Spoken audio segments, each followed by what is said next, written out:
Assalamualaikum warahmatullahi wabarakatuh. Di sini kami akan menampilkan keterampilan berbicara, yaitu berdialog.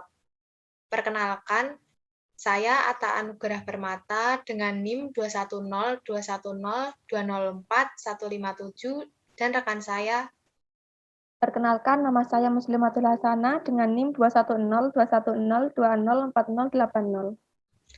Di sini kami akan berdialog dengan topik kerusakan lingkungan. Halo Muslimatul, Halo Atta, apa kabar? kabarku baik. Kalau kamu? Baik juga. Muslimatul, kamu jadi relawan kebersihan lingkungan itu ya? Oh iya, setiap weekend aku jadi relawan kebersihan lingkungan. Apa alasan kamu ikut itu? Menurutku, semakin lama kebersihan lingkungan berkurang dan kerusakan lingkungan bertambah. Jadi, itu yang membuat aku tertarik untuk ikut menjadi bagian dari relawan ini. Wah, seru sekali kelihatannya. Kapan-kapan ajak aku dong. Iya, boleh. Kapan-kapan aku ajak. Karena kita juga butuh lebih banyak relawan supaya lingkungan tidak semakin rusak. Kerusakan lingkungan itu disebabkan oleh dua faktor, yaitu faktor alam dan manusia. Kerusakan yang disebabkan oleh manusia justru lebih besar dampaknya daripada kerusakan akibat bencana alam. Apakah aku benar? Iya, benar sekali. Jadi, faktor kerusakan yang disebabkan oleh manusia itu lebih besar.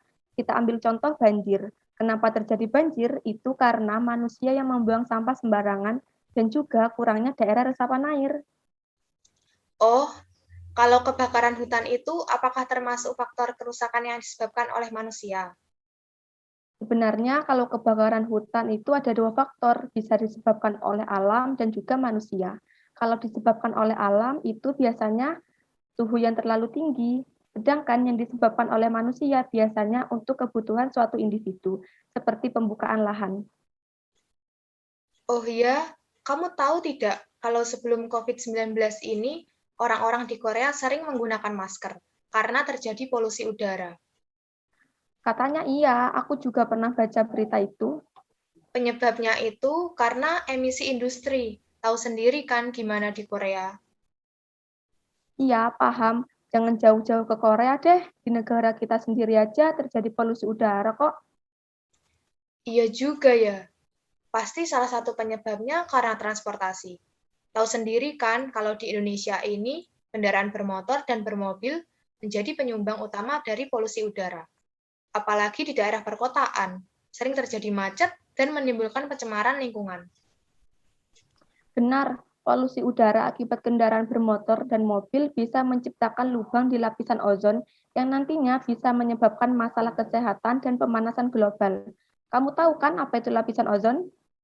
Lapisan ozon itu lapisan di atmosfer untuk melindungi bumi dari radiasi ultraviolet.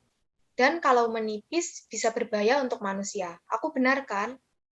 Ya, benar sekali. Selain kebakaran hutan, banjir, dan polusi udara, apakah masih ada kerusakan lingkungan yang lain? Banyak sekali. Kalau dari faktor alam, misalnya gempa bumi.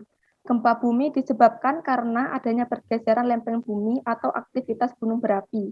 Gempa bumi mengakibatkan banyak bangunan yang roboh, tanah longsor, dan terputusnya jalur transportasi.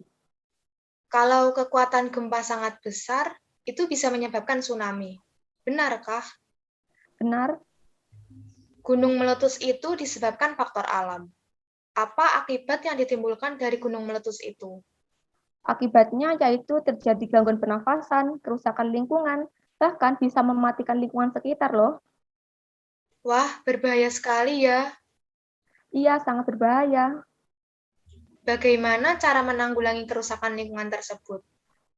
Dengan cara membuang sampah pada tempatnya, melakukan prinsip tebang pilih, melakukan reboisasi, membuat terasering daerah pegunungan, dan menggunakan bahan-bahan yang mudah diuraikan oleh mikroorganisme tanah. Tidak terlalu sulit juga untuk menanggulanginya. Memang, yang sulit itu kesadaran manusianya. Iya juga ya. Kalau terjadi kerusakan lingkungan, yang disalahkan pemerintah.